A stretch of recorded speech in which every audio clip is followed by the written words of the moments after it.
اللہ تبارک و تعالی یہ ارشاد فرما رہا ہے یہ حدیث قدسی میں، تو بندہ اپنے آپ کو اتنا قریب کرتا ہے، اتنا قریب کرتا ہے کہ اللہ رب العزت اس کے اعمال کو اپنا عمل فرما رہا ہے۔ بدر کے وہ صحابہ جب تیر چلا رہے تھے اور کفار و مشرکین کو تہس نہس کر رہے تھے، بعد میں آیتیں نازل ہوئی، اللہ تعالیٰ نے فرمایا وَمَا رَمَيْتَ إِذْ رَمَيْتَ فَلَمْ تَقْتُلُوهُمْ وَلَكِنَّ اللَّهَ قَتَلَهُمْ۔ دو الگ الگ جگہ سے میں پڑھ رہا ہوں۔ حضور صلی اللہ علیہ وسلم سے رب تعالیٰ فرماتا ہے تیر جو چلایا وہ آپ نے نہیں، اللہ نے چلایا۔ فَلَمْ تَقْتُلُوهُمْ وَلَكِنَّ اللَّهَ قَتَلَهُمْ، اے صحابہ تم نے نہیں قتل کیا، ہاتھ تمہارا تھا، اللہ نے قتل کیا۔ ان کے عمل کو اللہ اپنا عمل فرما رہا ہے۔ یہ وہ مقام ہے جس کی طلب ہر مسلمان کو ہونی چاہیے، ہر مومن کو ہونی چاہیے۔ اے اللہ مجھے اس مقام تک پہنچا دے جہاں میرا چلنا پھرنا ہر چیز تیری رضا کے مطابق ہو جائے۔ یہ کب ہوتا ہے؟ جب سچی طلب ہو۔ اور قرآن پاک میں اللہ فرماتا ہے من کان یرجو لقاء اللہ، جو اللہ تبارک و تعالیٰ سے ملاقات کی امید رکھتا ہے، یقین رکھتا ہے، اسے چاہیے کہ وہ نیک اعمال میں لگ جائے۔ فَلْيَعْمَلْ عَمَلًا صَالِحًا وَلَا يُشْرِكْ بِعِبَادَةِ رَبِّهِ أَحَدًا، وہ اللہ رب العزت کے ساتھ کسی دوسرے کو اپنا خدا شریک نہ ٹھہرائے اس کے ساتھ، اور اعمال صالحہ میں دن رات لگ جائے، جسے یہ امید ہے کہ وہ اپنے رب سے ملنا چاہے، اپنے مولا سے ملاقات کرنا چاہے۔ میرے عزیزو اس آیت کا پورا خلاصہ میں یہ بتا رہا ہوں کہ دنیا میں اگر کچھ مانگو تو آخرت کی طویل زندگی میں اللہ کی رضا مانگو، اللہ کی رضا مانگو۔ ایک بزرگ ہیں حضرت امام حسن بصری رضی اللہ تعالیٰ، بڑی پتے کی بات ہے، اور ایک روایت حضرت رابعہ بصریہ رضی اللہ تعالیٰ عنہ ملتی ہے۔ ایک صاحب آئے اور ان سے کہا کہ ہمارے لیے دعا کر دیں، غالباً حضرت رابعہ سے کہا کیا دعا کروں؟ انہوں نے کہا کہ دعا کر دیں اللہ مجھ سے راضی ہو جائے۔ ابھی میں نے کہا نا دعا تو یہی کرنا چاہیے، اللہ مجھ سے راضی ہو جائے۔ تو بھڑک گئی، کہا یہ دعا کروا رہے ہو مجھ سے اللہ تجھ سے راضی ہو جائے؟ میں دعا تو کروں گی لیکن پہلے یہ بتا کیا تو بھی اللہ سے راضی ہے؟ کیا تو بھی اللہ سے راضی ہے؟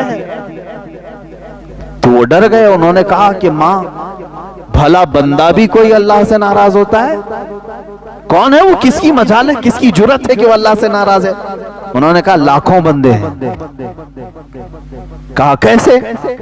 کہا یہ ناراضگی کی علامت نہیں ہے کہ جب وہ موسم گرمی کا دیتا ہے تو کہتے ہائے کیسی گرمی ہے، برداشت سے باہر ہو گئی،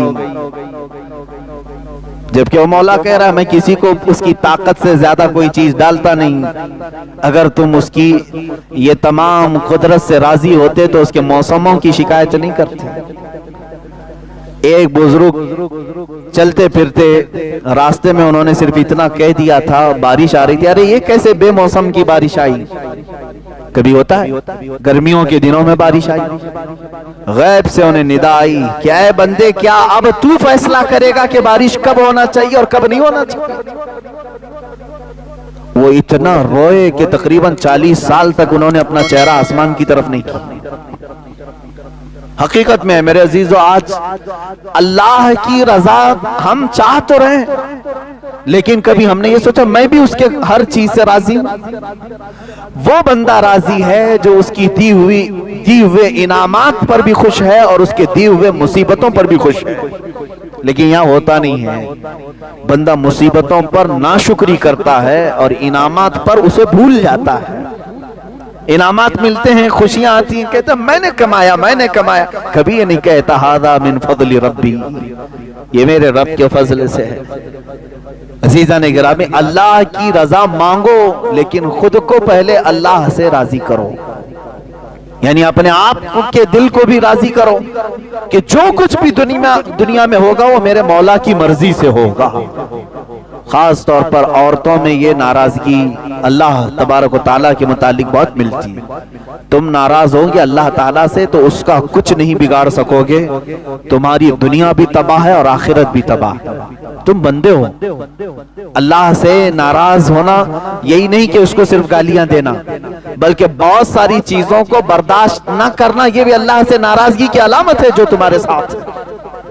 کسی کا انتقال ہوا تو کیا اللہ تعالیٰ نے تمہارے ساتھ ظلم کیا؟ تمہارے گھر میں کسی کی موت ہو گئی تو کیا اللہ کا ظلم ہے یہ؟ معاذ اللہ رب العالمین۔ لیکن کچھ لوگوں کی زبانوں سے یہ جملے نکل جاتے ہیں، کم سے کم اس گھر پر تو رحم کرنا چاہیے تھا، اس گھر پر تو رحم کرنا چاہیے۔ ایک بات یاد رکھیں، وہ قادر مطلق ہے، اس کے ہر فیصلے میں کوئی نہ کوئی حکمت ضرور ہے۔ وہ کس کی موت کب لکھا ہے جبھی ہوتی ہے۔ یہاں تک کہ فرشتوں میں سے بھی، مقرب فرشتوں کو بھی یہ اختیار نہیں ہے کہ اس کے دیے ہوئے وقت سے ایک آن پہلے یا بعد کو ٹال سکیں یا پہل کر سکیں۔ وہ اللہ رب العزت کی حکمتوں میں سے۔ بندے مومن کو یہ چاہیے کہ ہر کام پر اس سے راضی رہے، اس کے بعد اس کی رضا کا سوال کرے۔ بات صحیح ہے؟ پہلے خود راضی ہو اللہ کے ہر حکمت سے اور اس کے بعد سوال کرے اے اللہ تو بھی مجھ سے راضی ہو جا، تب بات دونوں برابر کہلائے گی۔ تم تو ناراض ہو اس سے، تم اس کے بہت سارے کاموں سے اپنی رضا ظاہر نہیں کرتے ہو اور پھر اس سے دعا یہ کرتے ہو کہ اللہ تو مجھ سے راضی ہو جا۔ رب تبارک و تعالیٰ اگر یہ فرما دے کہ اے بندے کیا تو بھی راضی ہے اپنی زندگی میں؟ ہاں تو کہہ دو گے زبان سے، لیکن عمل تمہاری شکایت کر رہا ہوگا۔ بیماریوں میں میں سب کو بتا دیتا ہوں، اچھائیوں میں کسی کو نہیں بولتا۔ دکان 100 دن چلایا، 99 دن فائدہ رہا، ایک دن نقصان ہوا، وہ نقصان کے دن کئی لوگوں کو شکایت تو کر دے گا، فائدہ جتنے دن ہوا تھا وہ سب کو نہیں بتائے گا۔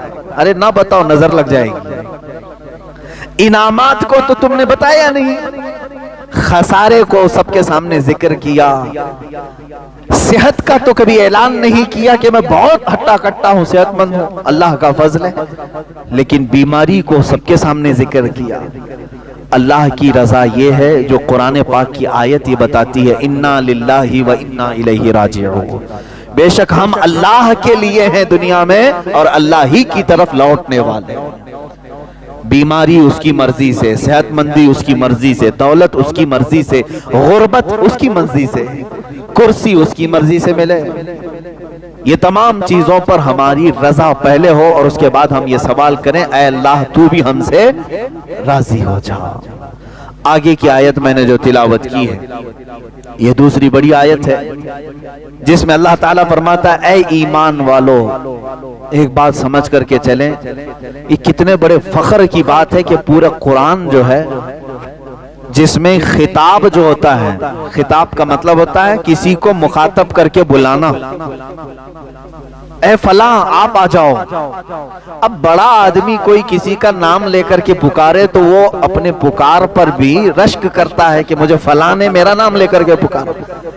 میں سمجھتا ہوں مسلمانوں کو اسی بات پر فخر کرنا چاہیے کہ قرآن میں اللہ نے جگہ جگہ پر یا ایھا الذین آمنو، اے ایمان والو، ہمیں نام لے کر کے پکارا ہے۔ پیدا کرنے والا خود ہمیں پکارے تو ہماری قسمت کی بات کیا ہے۔ ایک ہی جگہ پر پورے قرآن میں کافروں کو پکارا گیا، باقی تقریباً یا ایھا الذین کفروا جو ایک جگہ ہے، اس کے علاوہ آپ سینکڑوں جگہ دیکھیں گے جہاں پر اللہ تعالیٰ نے ایمان والوں کو خطاب کیا۔ ظاہر سی بات